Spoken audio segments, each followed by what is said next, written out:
المشاهدون الأكارم، أسعد الله مساءكم أينما كنتم بكل خير. نشرة الأخبار نقدمها لكم من الفضائية الإريترية، نستهلها كالعادة بأهم وأبرز العناوين.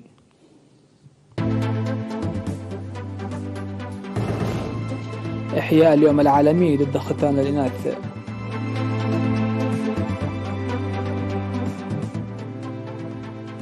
فرع التعليم في جنوب البحر الأحمر يقيم أنشطته التعليمية. فرقة سبريت تشارك في المعرض العالمي في الهند.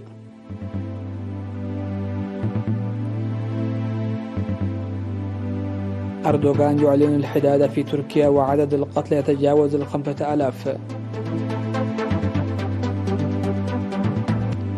كوريا الشمالية تعتزم توسيع وتكثيف مناوراتها العسكرية. ومالي تطرد المسؤول عن حقوق الإنسان في بعثة الأمم المتحدة.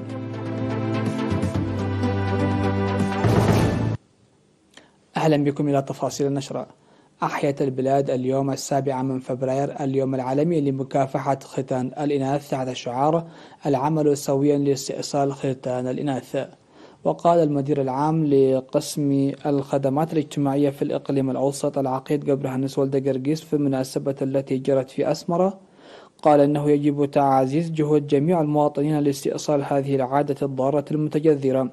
وأوضح المدير التنفيذي في إدارة الإقليم الأوسط السيد الزرئيت ولد برهان أن المناسبة هي للتذكير للعمل المشترك بهدف مكافحة العادات الضارة والدفع لتنفيذ العهد، داعيا مدراء المديريات لتقوية المساهمة لإعلام محاربة ختان الإناث هذه السنة في الإقليم الأوسط.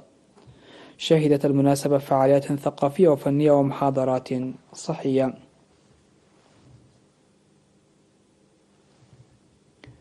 قيم فرع التعليم في إقليم جنوب البحر الأحمر في 5 و6 من فبراير الجاري السير العملية التعليمية في الجزء الأول ونتائج امتحان الشهادة المتوسطة الوطنية في العام الدراسي 2021-2022. وقدم مسؤولو المدارس في المديريات تقارير أبرزت الأعمال المنجزة والإيجابيات والقصور، وقد بحث الحضور مخرجات التقارير. وأوضحت التقارير أن أغلب المدارس تأخرت في البدء بالعملية التعليمية، وتعتبر المشاركة في التعليم متدنية خاصة الطالبات رغم ازديادها نسبيا، ووجود نقص في الكتب والأثاثات المدرسية في أغلب المدارس. وقال مسؤول التعليم في إقليم جنوب البحر الأحمر الأستاذ حاجوس أدحنا إن العمل سيجري لسد النقص في الكتب والأثاثات المدرسية وإدخال المكتبات الرقمية في مدارس وادي الثانوية وطيعو وعدي المتوسطة.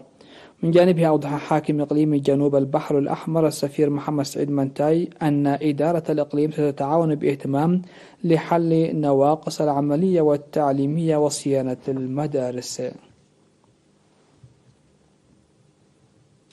تشارك فرقة سبريت الفنية الوطنية في المعرض العالمي 36 للثقافة والفنون المنظم في الهند من 3 من فبراير. وقدمت الفرقة يوم 7 من فبراير عرضا يعكس التنوع الثقافي وجماليات تراث القوميات الإريترية. تشارك في المعرض العالمي المستمر حتى 19 من فبراير فرق فنية من جميع أنحاء العالم. يشمل المعرض المعروف باسم سوراج كونغ هندي عروض الرقصات الفلكلورية والموسيقية والبازار.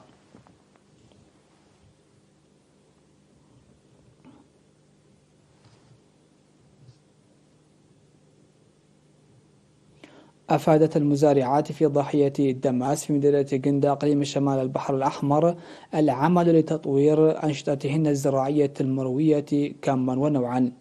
وذكرت المزارعات تنمية الخضر والفاكهة، ويقومن أيضا بعد سد احتياجات سوق المنطقة بإرسال المنتجات إلى مصوع وأسمرة، وأحدثت تغيرا في حياتهن المعيشية، مشيرات إلى أن شح المياه الجوفية أعاق التطور المرجو. وذكرن بأنهن يعملن لإقامة جمعية تعاونية لحل المصاعب معا، مطالبات بحل مشكلة الكهرباء والنقل. من جهة أخرى قال المزارع النموذجي في عرزاء المزارع محمود رمضان أن زراعة الفواكه التي بدأها ب5,000 شجرة تطورت لتصل حاليا إلى 60,000 شجرة، والإسهام في استقرار السوق وخلق فرص العمل.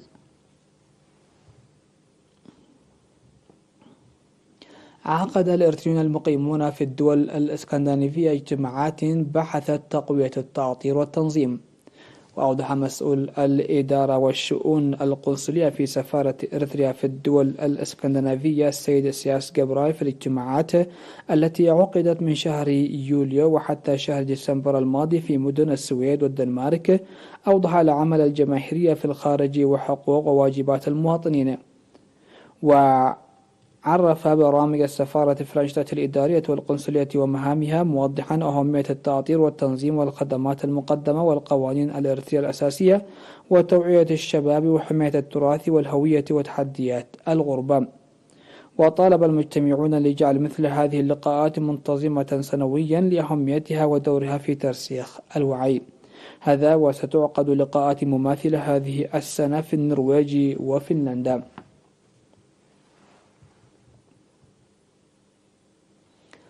مشاهدينا، فاصل ومن ثم نعود لمتابعة الأنباء على الصعيد العالمي.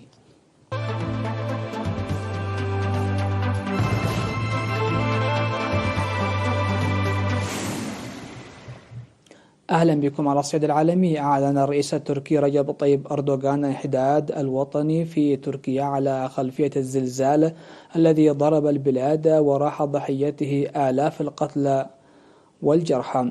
ولم تتوقف الخسائر التي تكبدتها تركيا جراء الزلزال وتوابعه التي ضربت البلاد عند الأرواح والممتلكات، بل طالت قطاعات أخرى كالآثار.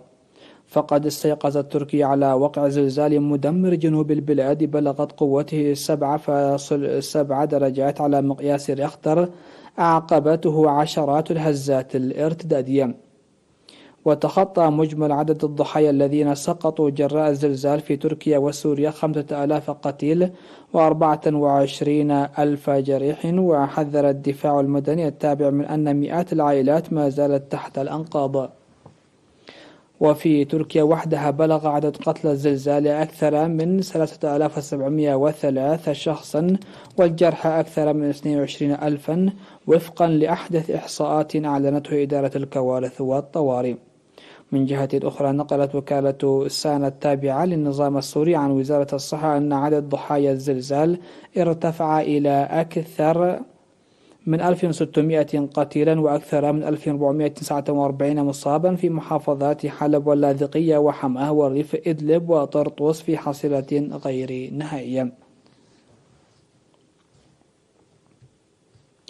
أعلنت وسائل إعلام كوريا الشمالية الرسمية على لسان كبار المسؤولين العسكريين في بيونغ يانغ أنهم سيوسعون ويكثفون مناوراتهم العسكرية لضمان استعداد قواتهم للحرب، وتأتي تلك التصريحات قبل عرض عسكري كبير مرتقب. وجاء هذا التعهد خلال اجتماع أشرف عليه الزعيم كيم جون أون، وفي أعقاب مناورات جوية مشتركة الأسبوع الماضي بين كوريا الشمالية والولايات المتحدة الأمريكية. وذكرت وكالة الأنباء المركزية لكوريا الشمالية الرسمية أنه كان على رأس جدول أعمال الاجتماع العسكري مسألة توسيع وتكثيف العمليات والمناورات القتالية وإحكام الجاهزية للحرب على نحو كامل. وتزامن اجتماع اللجنة العسكرية المركزية لكوريا الشمالية مع كشف أقمار اصطناعية تجارية استعدادات واسعة النطاق لعرض عسكري في بيونغ يانغ قبل العطلات الرسمية الرئيسية هذا الشهر.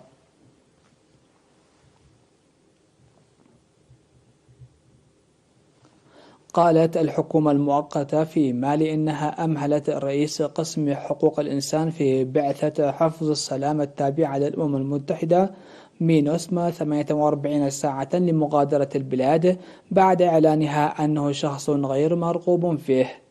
وقالت في بيان إن قرار طرد جيوم مرتبط بما وصفته باختياره المتحيز لشهود المجتمع المدني في جلسات مجلس الأمن الدولي بشأن مالي، والتي عقد آخرها في 27 من يناير الماضي. وكان أعضاء في مجلس الأمن الدولي شددوا حينها على استحالة استمرار الوضع الراهن لبعثة مينوسما خلال اجتماع كشف انقسامات بشأن كيفية تطوير عملها، ويجب على المجلس أن يتخذ قرارا في يونيو المقبل بشأن التمديد للبعثة الأممية.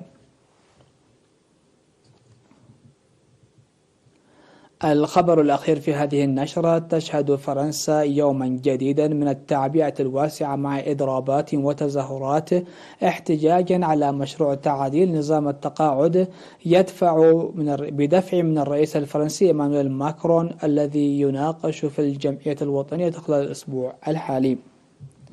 وكان يومان من التظاهرات جمعا في كل مرة أكثر من 1,000,000 محتج بحسب الشرطة، وأكثر من 2,000,000 على ما أكد المنظمون، احتجاجا على مشروع لا يحظى بشعبية ينص في أبرز نقاطه على رفع سن التقاعد القانوني من 62 إلى 64 عاما. وتؤثر الحركة الاحتجاجية على وسائل النقل، وقالت الشركة الوطنية للسكك الحديد أن نصف القطارات السريعة تسير، في حين تشهد حركة قطارات الأنفاق والضواحي تراجعا، على ما أفادت إدارة النقل في العاصمة الفرنسية.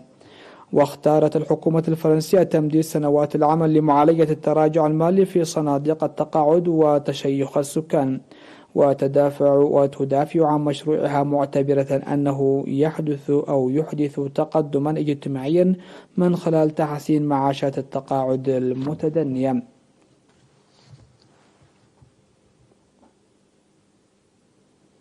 نهاية النشرة نذكر بأهم وأبرز العناوين.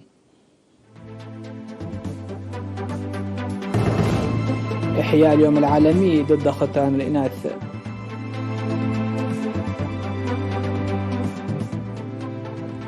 فرع التعليم في جنوب البحر الأحمر يقيم أنشطته التعليمية.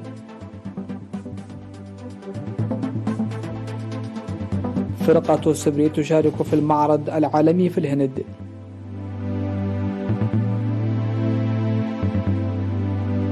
أردوغان يعلن الحداد في تركيا وعدد القتلى يتجاوز 5,000. كوريا الشمالية تعتزم توسيع وتكثيف مناوراتها العسكرية. ومالي تطرد المسؤول عن حقوق الإنسان في بعثة الأمم المتحدة. سادتي سيدات، هكذا نكون قد وصلنا وإياكم إلى نهاية نشرة هذا المساء. شكرا لحسن المتابعة، ودمتم في أمان الله.